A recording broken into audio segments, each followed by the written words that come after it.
Meus queridos, abre a sua Bíblia em Lucas capítulo 15, do versículo 17 ao 23. Vamos estar refletindo sobre a parábola do filho pródigo, uma parábola que traz muitas lições de vida para o nosso dia de hoje.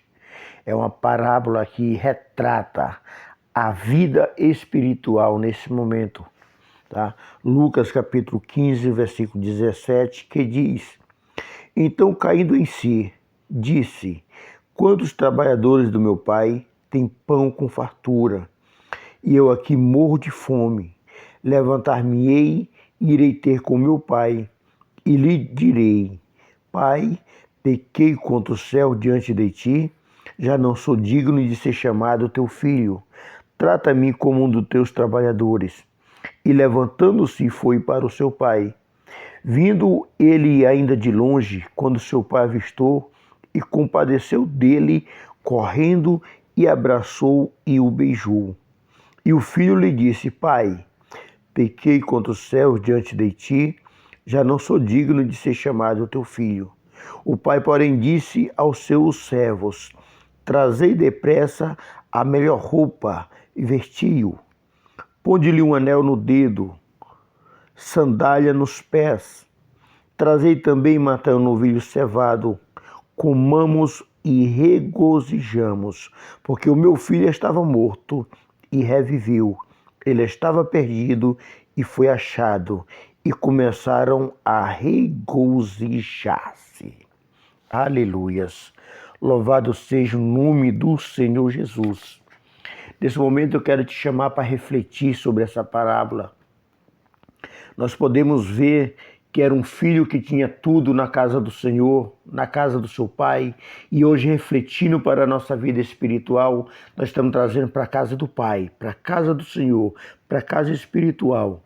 Muitas vezes nós, no nosso meio, muitos jovens, muitos adultos reclamam que são privados, né? Que não pode fazer nada, porque é uma grande mentira de Satanás que eles falam que Deus, que para viver a vida de Deus, ele priva de tantas as coisas. Só que nada poderia ser tão oposto à realidade desse jovem, que ele começa a falar que ele perece de fome. Ele lembra que o jornaleiro do seu pai tinha pão com fartura. Ele lembra que os trabalhadores do seu pai, lá no campo, tinha alimento com fartura. Então é algo muito precioso para nós ter sempre em mente a casa do nosso Pai. Eu tenho falado muitas das vezes que Deus tem dado o melhor para nós. Ele tem a sua palavra revelada e muitas das vezes a gente vê pessoas procurando palavra em qualquer lugar, em qualquer profeta, em qualquer ocasião, mas só que na casa do Pai tem o melhor para cada um de nós. Mas só que muitos falam que para servir a Deus, ele é privado de tantas coisas. Mas como eu falei, eu pereço de fome. Veja que ele começa a lembrar da casa do pai dele que tinha fartura. E nós podemos ver aqui no versículo 17, sobre o arrependimento, sobre a confissão que ele fala, e caindo em si. Nós podemos dar uma olhada lá em Lucas, do capítulo 12, e o versículo 8, Lucas capítulo 12 e o versículo 8, que diz: Digo-vos ainda, todo aquele que me confessar diante dos homens, também o Filho do Homem o confessará diante dos anjos de Deus. Então ele começa a confessar. Ele começa a confessar, né, o arrependimento. Ele vê o arrependimento, ele começa a confessar: eu vou voltar para a casa do meu pai, vou pedir perdão, vou falar para ele que eu não sou mais digno de ser chamado seu filho. Eu não sou digno, mas só que ele me trata como um dos seus empregados. Mas a palavra que eu quero trazer para você nesse momento é que Deus, ele está sempre de braços abertos para te perdoar. Deus está sempre de braços abertos te esperando. Deus está sempre de braços abertos para chamar de filho. Deus não vai abrir mão nunca da paternidade dos seus filhos. sabe? Nós temos a oportunidade, antes nós éramos uma criatura diante do Senhor, mas com a morte do seu Filho, hoje nós temos a dignidade de ser chamado Filho de Deus, nós somos herdeiro e co-herdeiro de Cristo.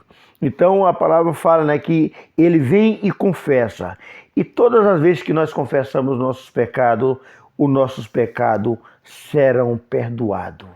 Cada vez que nós confessamos o nosso pecado, ele é aceito por Deus. E a Bíblia fala que não há nenhuma festa no céu quando acontece uma cura aqui na terra. Quando acontece um milagre, seja um milagre de qualquer porte, não há festa no céu, mas cada vez que um pecador se arrepende, há festa no céu. Então é momento de nós refletirmos, é momento de nós buscarmos ao Senhor, é momento de nós estar sempre se arrependendo, porque nós temos nosso coração cheio de falha, então nós temos que estar sempre pedindo perdão para o nosso Deus. Veja no versículo 18, o que ele fala?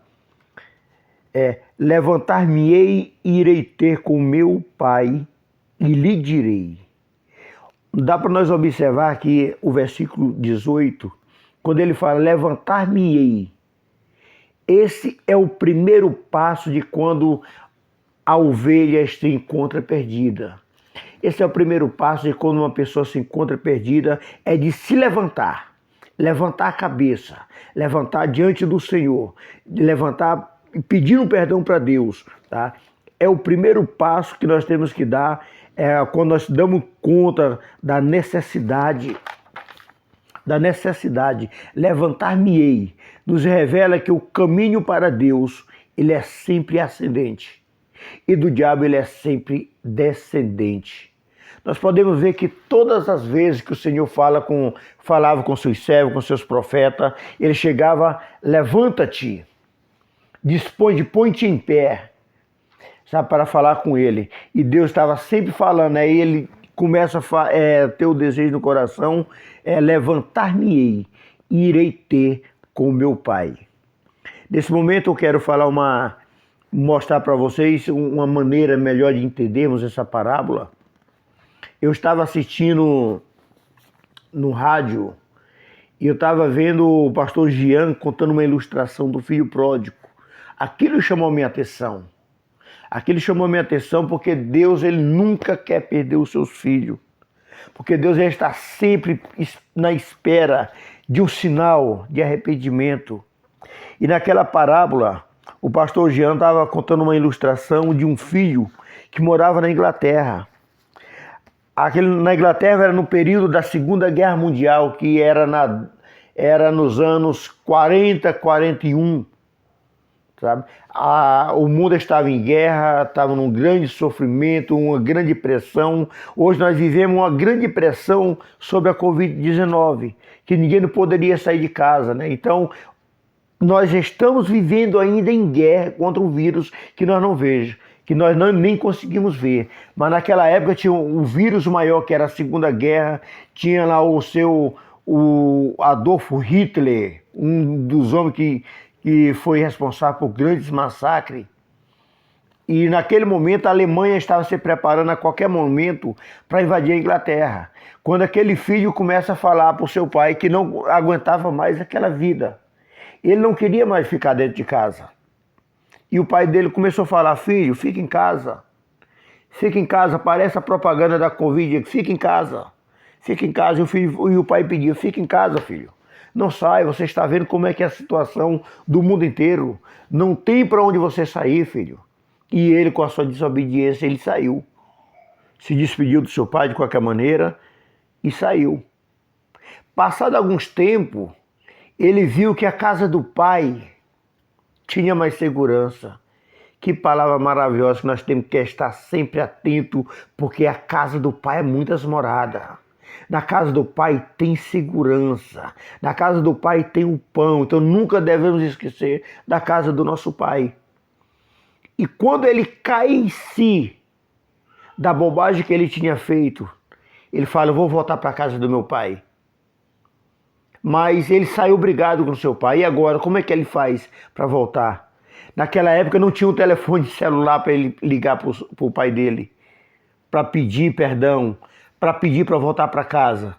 Mas era ainda na época da carta. E ele escreve uma carta pedindo perdão para o seu pai e envia no correio. Da onde a carta fala: pai, eu venho através dessa carta te pedir perdão.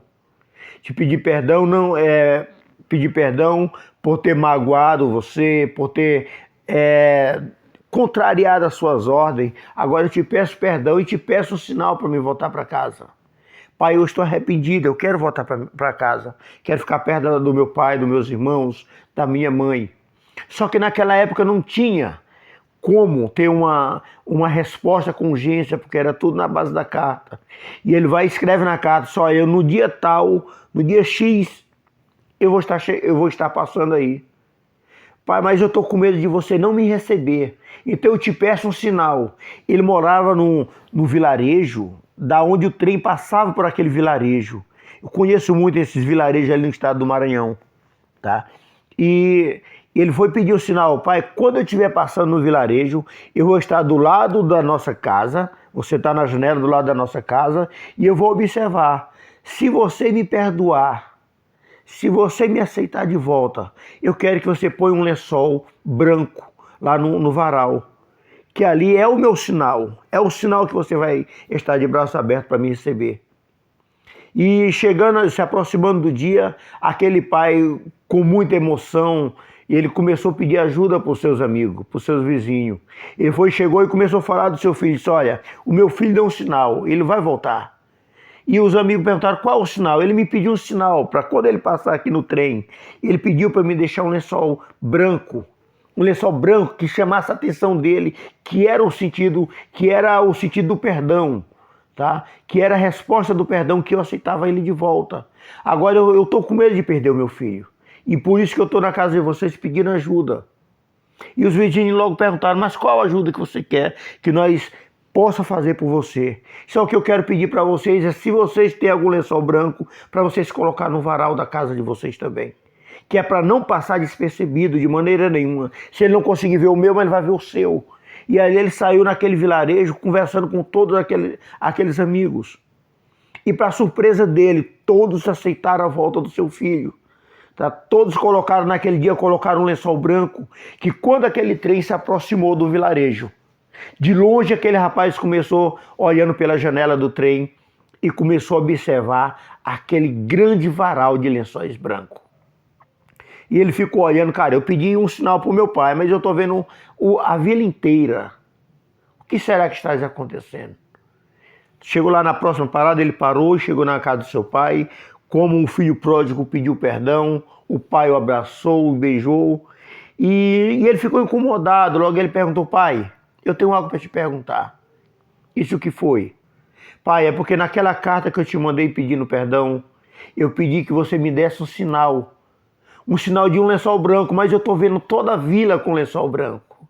O pai dele explicou, chorando para ele: filho, tu és o meu único filho. Eu não ia correr risco nenhum de te perder. Foi a única oportunidade que eu tive de falar contigo, de ouvir a tua voz, de ouvir os teus pensamentos, foi por aquela carta me pedindo um sinal. Então eu não queria correr o risco de você passar despercebido. Por isso eu pedi para os meus vizinhos, para ele me ajudar na sua volta, tá? Porque de maneira nenhuma um pai quer perder o seu filho. E nesse momento eu me dirijo a você que está vendo esse vídeo. É um vídeo gravado, não tem imagem. Mas eu vou perguntar para você: qual é o sinal que tu tem pedido da parte de Deus? Qual é o sinal que tu tem dado para Deus do arrependimento? Eu te pergunto duas vezes: qual o sinal que tu está pedindo e qual é o sinal que tu já estás pronto para dar para o nosso Deus, para Ele ver o teu arrependimento? Porque eu quero dizer para você que não importa a situação que você está, não importa a situação que você está vivendo, o que tu fez, que o Pai, Ele está sempre de braços abertos te esperando. O nosso Deus, Ele é santo. O nosso Deus, Ele não quer que nenhum dos seus filhos se perda. Então Ele está de braços abertos. Qual o sinal que tu está pedindo para Ele?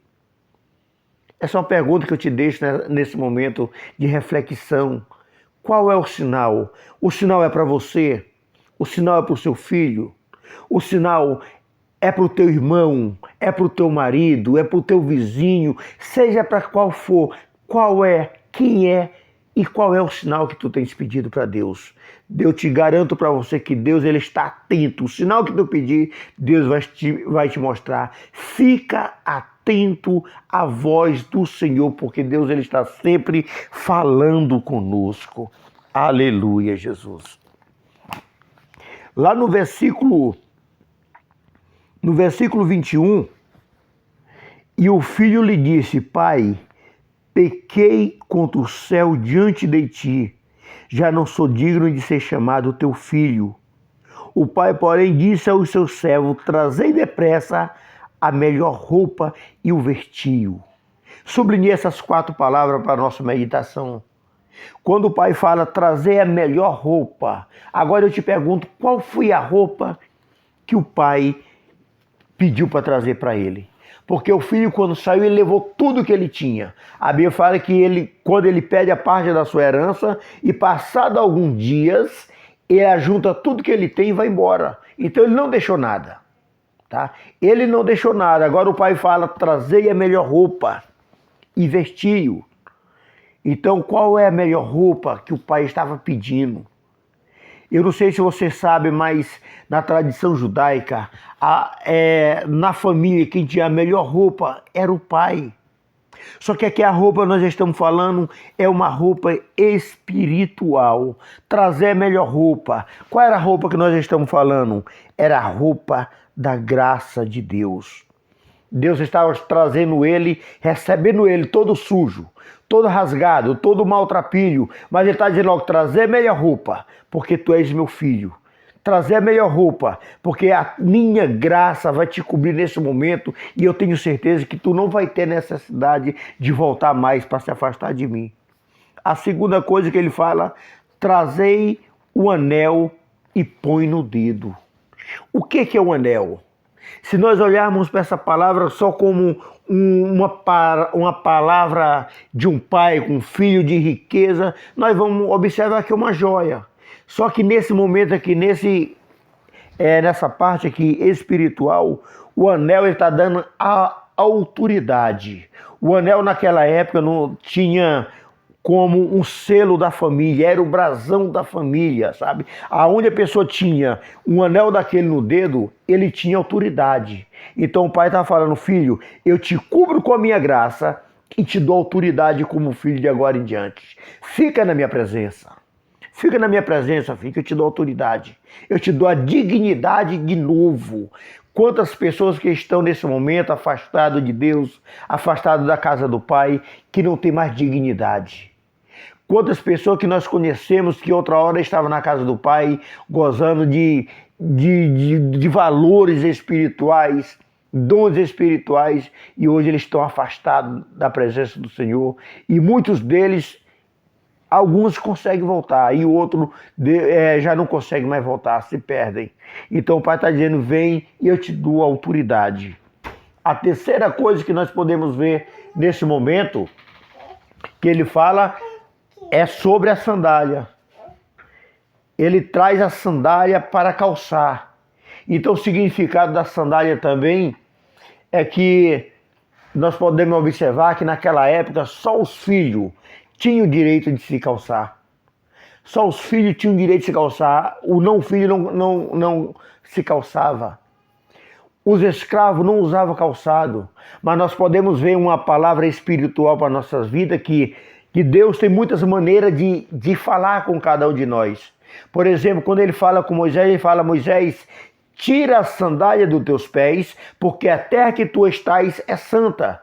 Tá? Então ele está dizendo, tira a sandália dos teus pés. Já que com o filho, ele está dizendo, filho, vem, calça essa sandália.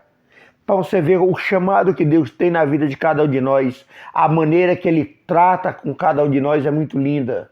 Tá? Então ele diz, trazei a sandália e calçai. A quarta coisa que nós podemos ver é que ele fala, trazei também e matai um novilho cevado. Comamos e regozijamos, porque esse meu filho estava morto e reviveu. Ele estava perdido e foi achado. E começaram a regozijar-se. A quarta coisa é traz depressa o novilho cevado. O que significa o novilho cevado? Quando ele fala do novilho cevado, ele está falando de comunhão. Comamos e regozijamos. Ele está falando de festa. Vamos comer, vai ter festa, porque a Bíblia fala de 3 parábolas em seguida. A parábola do filho pródigo, ele está mostrando a alegria do filho que se arrepende. Para nós entendermos a parábola do filho pródigo, nós temos que ler a parábola das dracmas perdidas. Ele está falando da alegria que aconteceu daquela mulher quando achou a dracma. Mas também nós temos que entender também pela palavra da ovelha perdida. Que a Bíblia fala que aquele homem que perdeu uma ovelha, quando ele deixa as 99 ovelhas seguras, no lugar seguro, e ele vai atrás daquela ovelha, ele chama os seus amigos e se alegra. Então a Bíblia deixa bem claro que há festa no céu quando o pecador se arrepende. Essa palavra é muito linda, ela tem falado muito comigo. Hoje eu estou trazendo uma reflexão para você que está precisando de ouvir essa palavra. Logo, logo eu estou me preparando, se Deus me der a oportunidade, eu vou estar pregando, fazendo uma pregação sobre a parábola do filho pródigo. Hoje é só uma pequena reflexão, tá? Então eu te convido a participar de cada dos nossos vídeos, que nós estamos ainda em caráter experimental, tá? Mas eu te convido, compartilha para que mais pessoas venham ouvir. Compartilhe com aquele teu amigo que muitas vezes está precisando de ouvir uma palavra, tá? Comenta. Me ajuda nessa caminhada missionária. Esse projeto é um projeto missionário e cada vez que você curte ou compartilha, você está me ajudando a divulgar a palavra do Senhor Jesus. Fica com essa palavra e sinta-se abençoado no nome de Jesus.